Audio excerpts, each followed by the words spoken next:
the night sky to Jerusalem. There he was greeted by Abraham, Moses, Jesus, and all the other prophets. At last, the creature took him higher and higher beyond earthly space and time. Muhammad departed his physical body, and his spirit at last stood at the summit of the universe. His celestial journey to Jerusalem suggested to Muhammad that he was entering into a new phase of his service to God and Islam. He now also understood that he could no longer remain in Mecca.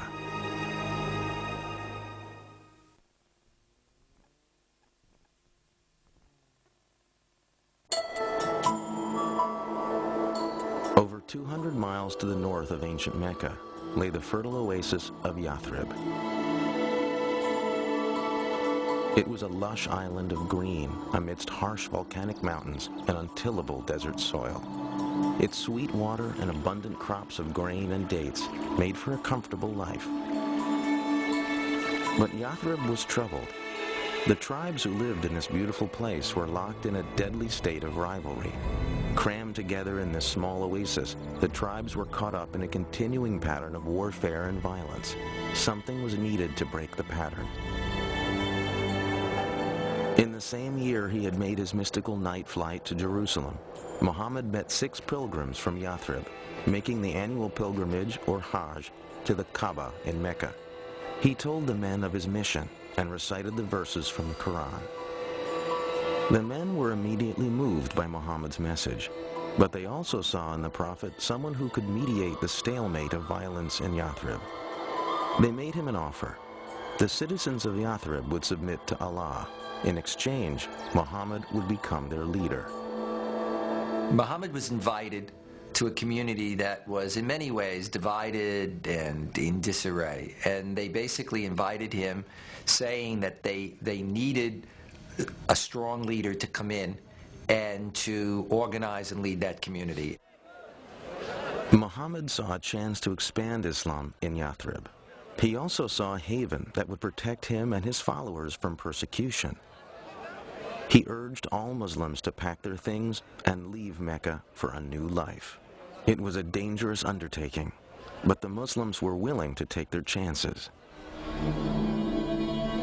Muhammad and his closest disciples stayed behind until most of his followers had left Mecca. Quraysh leaders soon realized that once Muhammad left, he would be beyond their control and would become a leader of their rivals and possible enemies. The choice was made. Muhammad must die before he reached the new land. So that no one clan would have to bear responsibility, it was decided that one member of each would plunge a sword into Muhammad at the same time. The men frantically searched Mecca, but Muhammad had been warned of the threat and had made his escape. The following morning, horsemen pursued Muhammad and at last followed his trail to the entrance of a cave. Muhammad and a disciple were hiding inside. But Muslim tradition says the Quraysh assassins found a pigeon nesting at the cave's mouth and the entrance covered with a spider web. The Quraysh concluded no one could be inside. Allah had protected his prophet. The flight from Mecca in 622 is known to Muslims as the Hijrah. No event has greater importance in the culture of Islam. It became the start of the Muslim calendar. It was because it was the start of the establishment of the Muslim community.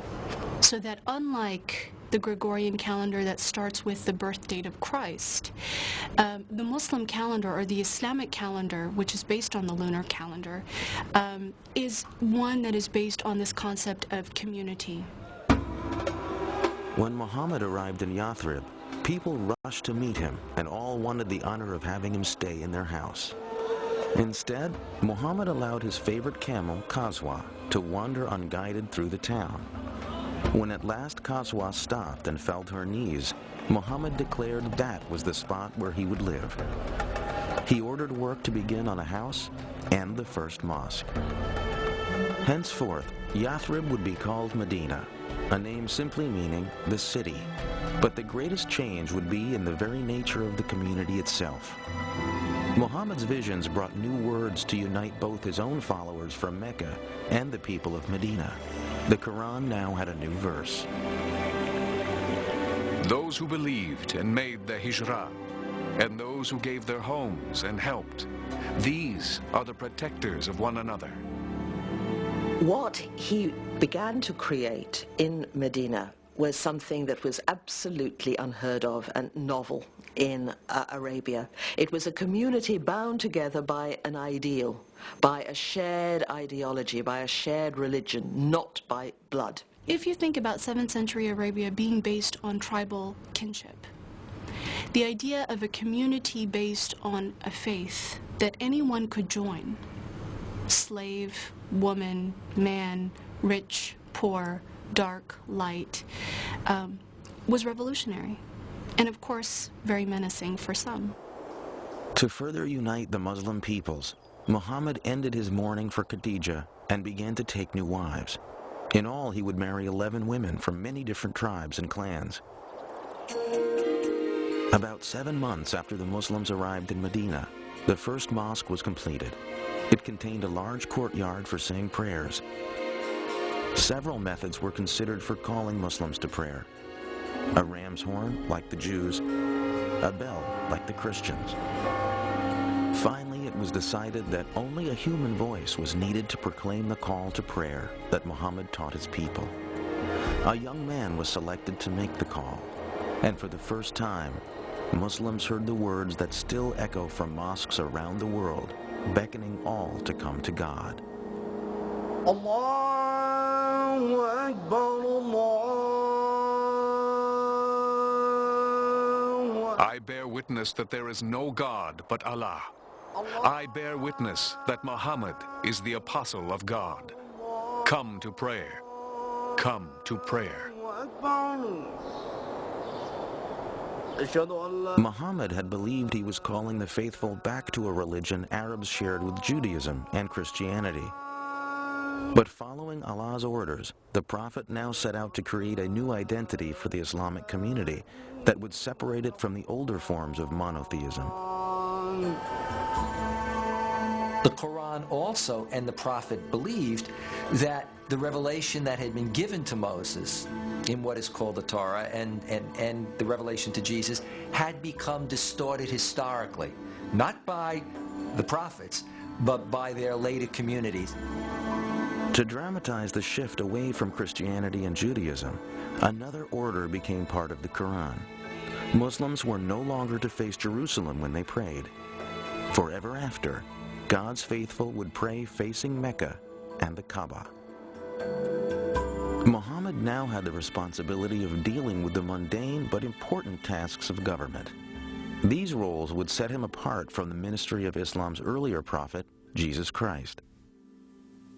There is an immense contrast between Jesus and Muhammad, largely stemming from the fact that unlike Muhammad, Jesus was never head of state. Muhammad was now a political leader. That meant he was making decisions affecting the workforce, the economy, trade, and the safety and security of Medina. To protect the struggling young community, Muhammad knew the basic politics of Arabia would need to change, and that meant the threat of the Quraysh would have to be met. Increasingly, Muhammad would turn to a solution the world has come to fear and all too often associate with Islam. He would turn to armed conflict. Since the days in Mecca, God's revelations had called for Muslims to prepare themselves to struggle to build a moral and righteous life. The Arabic word for this moral struggle is jihad. Jihad would soon be needed if the Muslim community was to survive. For when the Prophet and his followers had left Mecca, it was clear to all that a day would come when they would have to defend their beliefs in battle. Now that day was fast approaching.